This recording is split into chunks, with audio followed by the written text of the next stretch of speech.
Even though I stand before you this morning as an elected official, I also stand before you as someone who is cut from the Jobs with Justice cloth and the National Conference, yeah, and the National Conference for Community and Justice cloth. And I'm going to speak to you this morning building on some themes that my son and I started a couple of years ago. And we wrote a couple of pieces. One was titled 10 Lessons in Community Organizing from Transformers and 10 Lessons in Community Organizing from Harry Potter. And so this morning I'm going to offer up 10 ways to turn fundraising into organizing, not from any one particular movie, but from several. And way one is to know who you are and why you're here. And I talked some about the fact that I come from Metro Council at Louisville, Kentucky, but I want to be clear that while I am a part of government, I am not of government, and while I am a part of the system, I am not of the system. I come from movements and grassroots community-based work, and I decided to get more deeply and more directly involved with our political process because I started thinking more and more about the words of my friend Bob Wing, who I got to know through the Pushback Network. And this is what Bob says that still sits with me today. If we fail to place fighting electoral racism at the very top of a racial justice agenda, people of color will continue to be effectively disenfranchised. And white people, especially conservative white Republicans, will enjoy electoral privileges that enable them to shape the policies and institutions of this country at our expense. And I wanted to push back on that trend because, for me, the only way that we're going to affect the kind of change that we're really working toward is if we make our work unnecessary. And I wanted to be in a position to help to make our work unnecessary. Way two, how do we push back and how do we make change? In navigating the fundraising terrain while at Jobs with Justice and at NCCJ, I got so bored and frustrated with fundraising because I felt like, man, all I'm doing is being part of this nonprofit industrial complex. This isn't fun. This isn't really what I want to do. But then I started really listening to the stories of the people who we were affecting, and I began to shift my thinking because I started hearing from immigrant workers who said it was because of Jobs with Justice that they were able to form a union. Or to hear from women who were former felons say that because of the work of Jobs with Justice, they had their right to vote taken away, but now they have it restored because we worked with them through the application process.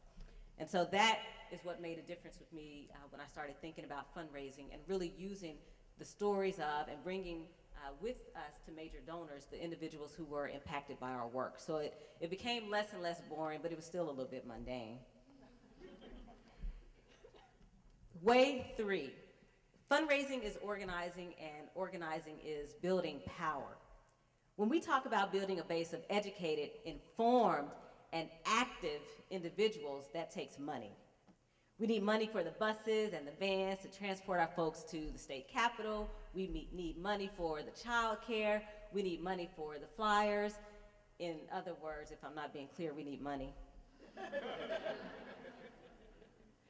But before we can raise that money, we have to do some healing around money, because I know that I and so many people that I know are broken when it comes to money, whether it's because of the way we grew up. I know that I grew up in several housing developments in Louisville, Kentucky, and Los Angeles, California, and think about the ways in which we were treated, being bused to predominantly white schools and carrying the burden of little black kids going to white schools and having to face by ourselves the racism that we experienced each and every day, but also seeing my mother who would get bags of clothes sent home by me from the white moms who thought we needed those hand-me-downs, but they didn't even know my mother built a relationship with her to find out that she never wanted me or my brother to wear hand-me-downs because that's how she grew up. And so those kinds of experiences brought some real wounds to me as it relates to money, and I'm still in the process of healing from those wounds, and that's part of what we need to do in this work. And we need to heal some wounds when we think about the real financial struggle that it takes for people to give to our organizations, especially when we have to give to our place of worship or pay the car note or pay the rent, or if you're in my situation, you're going to be paying student loans until you die, because I'm no longer eligible for deferments. I'm all deferred out. And I know that my friend Carol Kramer, who's somewhere here from the Davis Putter Scholarship Fund, can feel me when I talk about student loans and fundraising and the real struggles that people have around money. Which leads me to way number 5, which is, as my friend Toma Lynn Smith will say, we have to have fun in fundraising. And Toma and I had a lot of fun with fundraising. And one of the ways that we would have that fun is we would ask our allies and board members and friends to donate their Facebook birthday to our cause. And so how many of you in, say, 2010, 2011, 2012, the past few years, have donated your birthday to a Facebook cause or know someone who has done that? All right, fantastic. I know I have. I turned 40 this year. My goal was to raise $400, and we exceeded that goal through the Facebook fundraising wish. And even my 16-year-old son last summer, when he turned 16, for his birthday, was able to do a fundraiser where he wanted to raise $160, just taking that 16 and adding a 0. And he raised $160 for Kentucky Jobs with Justice. And what we really liked about using the Facebook fundraiser tool is that it connected, and I'm probably talking too fast, sorry about that. I did live in Los Angeles, and that's how you learn to talk really fast. And when I go home to the South, I'm reminded to slow it down, so I apologize for that. My son's friends were able to get connected to Kentucky Jobs with Justice and begin to ask him, what's this organization and what's it about and how can we get involved? And it was rich to see young people come out to rallies in Louisville, Kentucky last year against what was happening in Wisconsin, have high school students walk out of their high school because they got connected to Jobs with Justice and got inspired to take action on their high school campuses.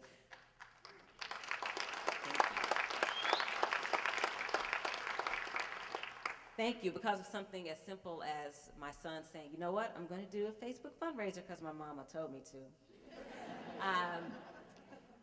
Which gets me to way number 6, which is take advantage of social networking tools, but also remember to keep it old school. So Facebook, tweet, Instagram, but also pick up the phone and call folks, knock on doors, remember to send mailings, because for the work that we do at Jobs with Justice, we try to always remember that our elders are not necessarily as networked as we are, and they appreciate that knocking on the door and that sitting on the porch and having that conversation. So I want to talk a little bit about Twitter as a tool for fundraising. You know, more and more groups are using Twitter to keep folks posted and updated on how their fundraising is going, whether or not they're meeting their goals. They like to make sure that they thank folks via Twitter. And they're also doing something in recent years, which is asking people like us to donate their tweet to their cause. How many of you have donated your tweet to a cause? Anyone? See, when we start talking about Twitter, fewer and fewer hands go up.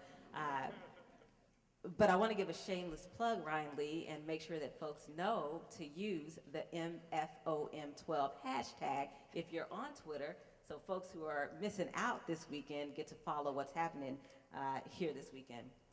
But using Twitter as a fundraising tool and keeping folks updated is also a way to boost our egos. And I'll speak from my own experience when at Fairness Camp tweets at Attica Scott, which is me, a thank you for your most recent donation, I get all smiley face and my eyes get all bright, and then I retweet that, which then connects the Fairness Campaign in Louisville, Kentucky to my followers who might not know about them. So it's really a way of spreading the good work that's happening. So I want to get to point number 7, which is what we do a lot in the state of Kentucky. Folks talk often about the ways in which we build relationships that build power across lines of difference. We try our best in a very rural Appalachian southern state to build bridges across racial, ethnic, gender, age, and geographic differences. And we also do our best to move from being diverse to actually being much more fully inclusive. So it's not about, even in a state like Kentucky, which is about 95% white, it's not just about having that one person of color sitting around a decision-making table, but it's about saying we have to be better than what the numbers tell us we have in the state. and that's what we try to do. Which gets me to point number 7, which is, well, gets me beyond point number 7, but adding to it, when we talk about the Occupy movement, I was asked a question when I was running for my Metro Council seat this year to keep it, and the question was, Councilwoman Scott, how do you justify raising money from the 1% when you claim to care about the 99%? And I said, for real, we want to go there? Because I'm sure that every single person in the 99% cares about queer rights. And I'm sure that every single person in the 99% has squatted at an abandoned or vacant home until it was opened up for a homeless family. And I'm sure that every single person in the 99% refused to spend their money at Chick-fil-A last week. Just as I'm sure that there are absolutely no people in the 1% who are women or people of color who are giving back to their communities. And so I encourage and challenge us to really build bridges across difference, because when we create those lines of division, I'm not sure how far it really gets us. Now to point number 8. Thank you. Have an inside and an outside strategy. When I lived in Knoxville, Tennessee, one of the lessons that I learned from members of the Black Panther Party is that they made sure that in the 1970s they had members who applied for positions at the University of Tennessee and other places where Black folks had been barred, so that they could have folks on the insides of those institutions making change while still being agitated by those Black Panther Party members who stayed rooted in neighborhood work. And so when we talk about inside-outside strategy, that for me was a model of making sure that, you know, as much as we fight against systems and institutions, the only way we're going to change them is if we're in the systems and institutions. And I'm almost done. I'm sure you're excited about that. Way number 9 is connect fundraising to intersecting issues, which Nisha and Ryan Lee reminded us of this morning. We build power when we make sure that we remember our children with disabilities and our folks on reservations and our African and Asian and Latino youth who still have a dream. And we build power when we connect former felons to all of the issues that we're working on, because they've been outside of our communities for so long that they need to be and want to be and often are hungry to be reconnected. And we build power when we connect to the natural environment that we're destroying, and we build power when we connect to the built environment that, like where I live, is destroying our neighborhoods. We have to make those connections and make sure that folks understand the impact of our and their actions on all of us. And finally, way 10. If you're familiar with Ann Braden, she was a Southern civil rights activist who would say that power is pushing onward with everlasting resistance. And that's truly something that at Jobs with Justice we would try to hold up. That we build power when we build relationships across resource stratifications and real and imaginary lines of difference. That we build power when we ask some real strategic questions of ourselves, which is whether or not our work is intentional, and whether or not our work is inclusive, and whether or not our work has people feeling connected and involved. And as Saru said, making sure that we're talking to more than just us. We've got to talk to the folks who don't have any idea what Jobs with Justice is or what ROC is. We've got to be talking to those folks. And so finally, 10 ways to turn fundraising into organizing. Know who you are today and in this work. Push back, challenge, and criticize. Fundraising is organizing, and organizing is building power. Heal those wounds around money. Have fun, have fun, have fun. Take advantage of social networking tools, but remember to keep it old school. Build relationships that build power. Have an inside and an outside strategy. Connect fundraising to intersecting issues.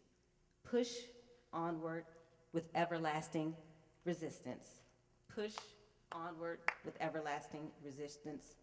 Push onward with everlasting resistance.